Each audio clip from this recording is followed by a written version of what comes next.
जय हिंद साथियों, नमस्कार। हमारे YouTube चैनल पर आप लोगों का स्वागत है। दोस्तों, आज हम मध्य प्रदेश प्राथमिक शिक्षक की सैलरी स्लिप देखेंगे कि उनको क्या वेतन मिलेगा नवनियुक्त को। दोस्तों, जैसे ही अभी भर्ती प्रक्रिया चल रही है या जब भी भर्ती प्रक्रिया होती है तो मध्य प्रदेश के जो नवनियुक्त वर्ग 3 अभ्यर्थियों को, या बोलूँ तो मैं शिक्षक वर्ग 3 के जो शिक्षक हैं उनको प्रथम वर्ष, द्वितीय वर्ष, तृतीय वर्ष कितनी सैलरी मिलेगी उसको लेकर के पूरा का पूरा वीडियो आज का। दोस्तों, अगर आप शिक्षक भर्ती संबंधी प्रत्येक अपडेट पाना चाहते हैं तो आप चैनल को सब्सक्राइब करें। डिस्क्रिप्शन सोशल मीडिया के लिंक्स दिए गए हैं, उनसे भी ज्वाइन करें। और एक टीचर अभिषेक सर करके एक यूट्यूब चैनल और है जहाँ पर मोटिवेशनल सक्सेस स्टोरियाँ वहाँ पर मिलती हैं, आप उसको भी सब्सक्राइब कर सकते हैं। वीडियो को शुरू से लेकर के अंत तक जरूर देखें। मैं 7th पे कमीशन में बताऊंगा कितनी सैलरी बनने वाली है आप लोगों की। 8 जो बनी थी 7th वाली, अब 8 कमीशन लागू हो गया तो 8 जो कमीशन आया है 2026 से, उस पर क्या सैलरी बनेगी, दोनों चीज़ बताने वाला हूं। दोस्तों, सबसे पहले अगर मैं बात करूंगा कि और प्राथमिक शिक्षक की बेसिक सैलरी क्या होती है तो ये होती है 25,300। आप जो है रूल बुक में भी जाएंगे दोस्तों, रूल बुक में, तो रूल बुक में सबसे पहले यही लिखा है प्राथमिक शिक्षक तृतीय श्रेणी का पद है और बेसिक सैलरी 25,300 प्लस उसमें लिखा है महंगाई भत्ता, मतलब होता है डीए होता है दोस्तों। जो डीएनएस अलाउंस होता है वो बढ़ते रहता है, महंगाई के हिसाब से चेंज होता रहेगा। लेकिन आपका जो बेसिक सैलरी है वो 25,300 फिक्स है, इसमें कोई अमाउंट में कम ज़्यादा नहीं होता। वर्ग 2 का कुछ और है, वर्ग 1 का है ना, तो ये सब अलग अलग है। तो ये वर्ग 3 का है दोस्तों। अब ये आपकी बेसिक सैलरी 25,300 रुपये हुई, इस पर डीए लगता है। ये जो 25,300 बेसिक सैलरी ना, इसका आप 58% निकालें, क्योंकि अभी तक 55 था लेकिन सीएम ने घोषणा की 3% बढ़ा दिया, तो जुलाई 2025 से 58% मिलेगा डीए आप लोगों को। तो 58% डीए जो होता है 25,300 का 14,674 रुपये। हालांकि डीए 58 है अभी, बाद में बढ़कर 60 भी हो सकता है, 65, मतलब ये सरकार पर डिपेंड करता है। डीए ये बढ़ता रहता है, ठीक है। आपकी बेसिक सैलरी नहीं बढ़ती है, बेसिक सैलरी फिक्स रहती है। बेसिक सैलरी कब बढ़ती है, जब साल में एक बार इंक्रीमेंट लगेगा ना दोस्तों, इंक्रीमेंट, तब 3% सैलरी बढ़ती है। 25,300 का 3% जो 800 रुपये करीब होता है, तो यही सैलरी बढ़ करके आपकी 26,100 रुपये हो जाएगी। फिर ये 27,900 ऐसे करते करते ये आप लोगों के बढ़ती जाती है सैलरी। तो ये चीज़ आपको समझ में आ गई होगी।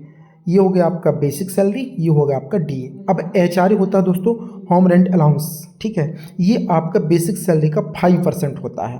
हालांकि ये फिक्स है, ये भी अभी बढ़ाया गया था। जैसे जैसे बेसिक सैलरी बढ़ती जाती है आपका एचआरए भी चेंज होता जाएगा। मतलब जैसे बेसिक सैलरी एक साल में इंक्रीमेंट में 3% बढ़ा, मान लेते हैं एक साल में इंक्रीमेंट लगा 26,100 की, तो 26,100 का 5%, तो यहाँ पर एचआरए भी थोड़ा थोड़ा चेंज होता रहता है। तो ये भी आपको मैं पूरा समझा रहा हूँ ताकि चीज़ें किसी भी प्रकार की डाउट ना हो। और चैनल को सब्सक्राइब जरूर कर लेना, जो भी नया अभ्यर्थी देख रहा है, या अपने मित्रों को शेयर कर देना। इस तरह दोस्तों बेसिक पे प्लस डीए प्लस एचआरए तीनों को जब आप जोड़ेंगे तो टोटल सैलरी आपकी बनेगी 41,239 रुपये। लेकिन टोटल सैलरी में कुछ कटौतियाँ होती हैं, डिडक्शंस। तो डिडक्शन कितना होना है प्रेजेंट टाइम में, 4,406 रुपये। कैसे कैसे होंगे देखिए, प्रोफेशनल टैक्स होता है 208 रुपये, एक जीआईएस होता है 200 रुपये, और एनपीएस कंट्रीब्यूशन होता है 3,998। टोटल अगर हम बात करेंगे तो ये तीनों का टोटल होता है 4,406। हालांकि यहाँ पर एनपीएस में गवर्नमेंट का कंट्रीब्यूशन भी होता है, लेकिन वो अपने एनपीएस खाता में जाके जोड़ेगा, एनपीएस जो अकाउंट बनेगा उसमें जुड़ेगा, और ये एनपीएस से आपका जो कट रहा है 3,998 ये भी आपके उसमें जुड़ेगा। तो गवर्नमेंट का जो कंट्रीब्यूशन होता है वो 14% होता है, और आपका एनपीएस कितना होता है, 10% होता है। तो ये दोनों जाकर के अमाउंट 24% आपके अकाउंट पे जमा होते हैं दोस्तों। क्लियर है। अब देखेंगे, ये आप लोगों का हो गया एनपीएस से रिलेटेड डाउट।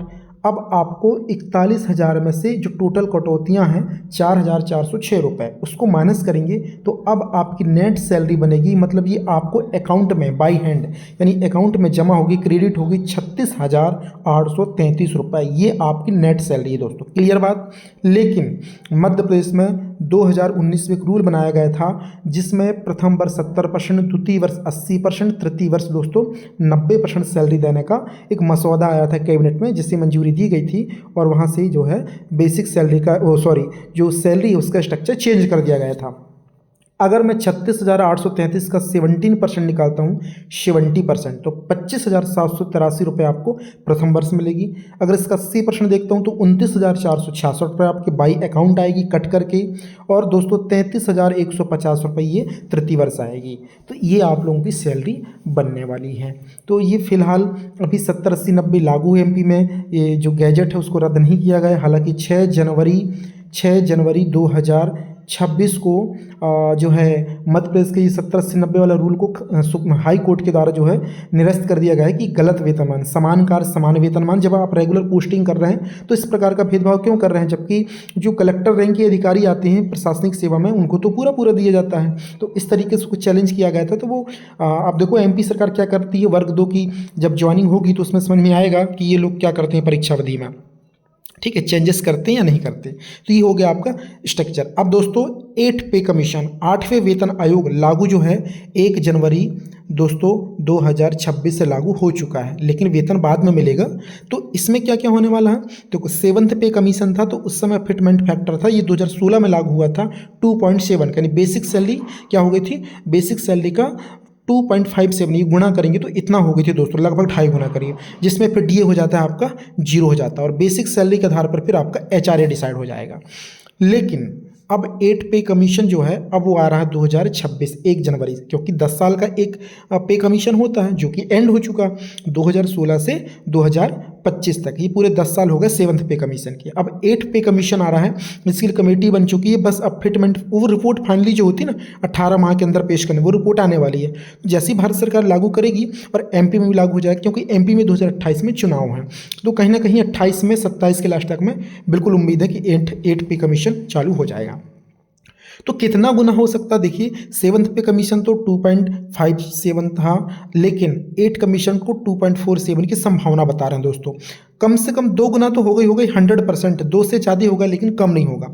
अगर दोस्तों 2.47 हुआ तो देखो बेसिक सैलरी 25,300 है, इसका 2.47 करेंगे तो 62,491 आपकी टोटल सैलरी बनेगी, कट करके नेट सैलरी आपकी 58,959 रुपये बन जाएगी। और अगर दोस्तों फिटमेंट फैक्टर 2 गुना भी रहा ना तो 25,300 का 2 गुना होता है दोस्तों 50,600, इसमें जो आपकी नेट सैलरी बनेगी वो दोस्तों कुछ कम हो जाएगी। मैंने यहाँ पे मिसप्रिंट हो गया लिखने में, यहाँ पर आपका कटौतियाँ होने के बाद, लगभग कटौतियाँ होने के बाद 46,000 समथिंग आपकी सैलरी बन जाएगी दोस्तों, ठीक है, 45 से 46,000 रुपये। तो ये आप लोगों का पूरा मैंने एक जो है आपका पूरा वीडियो बना दिया। आप बोल रहे थे सर सैलरी स्लिप बनाइए, 8 पे कमीशन 7th पे कमीशन, मैंने पूरा का पूरा मसौदा टेबल फॉर्म में बना दिया हूँ और आप पूरा एक बार समझ सकते हैं, देख सकते हैं। डिस्क्रिप्शन में ट्राइबल डिपार्टमेंट और स्कूल शिक्षा डिपार्टमेंट दोनों के अलग अलग व्हाट्सएप ग्रुप हैं, वहाँ से भी आप जुड़ सकते हैं। टेलीग्राम चैनल को ज्वाइन करें, वहाँ पर PDF वगैरह सारी चीज़ मिल जाएंगी। फेसबुक पेज और मेरा पर्सनल यूट्यूब चैनल है